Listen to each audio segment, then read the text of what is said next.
কিরে তারেক, পাম্পে তেল থাকা সত্ত্বেও কেন বাইকাররা তেল পাচ্ছে না? তোদের দেশে এত দুর্নীতি কেন? তাহলে যারা এই দুর্নীতি করছে তাদেরকে বিচারের আওতায় আনা হচ্ছে না কেন? শালা টেম্পুর বাচ্চা, তোর কারণে এই অবস্থা। হুমন্দির বাচ্চা, তুই যদি ইরানের সাথে এমনটা না করতে তাহলে এই দিন আমার দেখতে হতো না। শালা টেম্পু। তারেক, তুমি টেম্পুকে কিছু বইলো না। আমি টেম্পুকে সাই করব কিমকে দিয়ে। আর তুমি একটা কাজ করো, তোমার দেশের সকল মানুষকে বলো তারা যেন সবাই আমার এই ভিডিওটা শেয়ার করে কিমের কাছে পৌঁছে দেয়। ঠিক আছে খামেনি সাহেব, আপনি যেহেতু বলছেন তাই কিছু বললাম না। আর তা না হলে আমার কিছু লাল সবুজের মিসাইল ছিল, এগুলো দিয়ে ইসরায়েলকে উড়িয়ে দিতাম। তারেক, তোর যেই মিসাইল ওটার চেয়ে তো আমার নিজের মিসাইলই অনেক বড়। তোরা সুযোগে জনগণের সাথে সদ্ব্যবহার করছিস, সেটা জনগণ ভালো করেই জানে। এগুলো বাদ দিয়ে দেশ কিভাবে উন্নতি হয় সেই চিন্তা কর। টেম্পু, তোর মুখে এগুলো মানায় না। তুই তো একটা আরাচোদা, পুরো পৃথিবীকে অশান্ত করে রাখছিস। শুনুন তারেক, আমি জানি বাংলাদেশের অবস্থা ভেরি ব্যাড। আপনাদের ওখানে তেলের দাম তো আকাশ ছোঁয়া। আমি যদি এখন হোয়াইট হাউসে থাকতাম, আমি জাস্ট একটা ফোন করতাম আর তেলের দাম মাটিতে নেমে আসতো। বিলিভ মি মিস্টার ট্রাম্প, পরিস্থিতি আসলেই জটিল। বাংলাদেশের সাধারণ মানুষ এখন বাইক বের করতেও 10 বার ভাবছে। তেলের দাম বাড়ার কারণে নিত্য প্রয়োজনীয় জিনিসের দামও নিয়ন্ত্রণের বাইরে।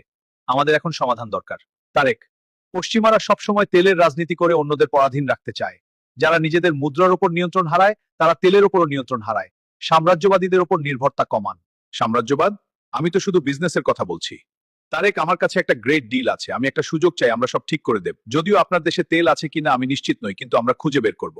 সমস্যা হলো সাধারণ মানুষের ভোগান্তি। মানুষ এখন স্টেশনে ঘন্টার পর ঘন্টা দাঁড়িয়ে থাকে।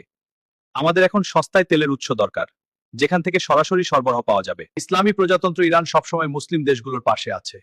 যদি আপনারা সরাসরি বিনিময়ের সাহস দেখান, তবে তেলের অভাব হবে না। কিন্তু আপনাদের ভয় তো আবার ওই স্যাংশন।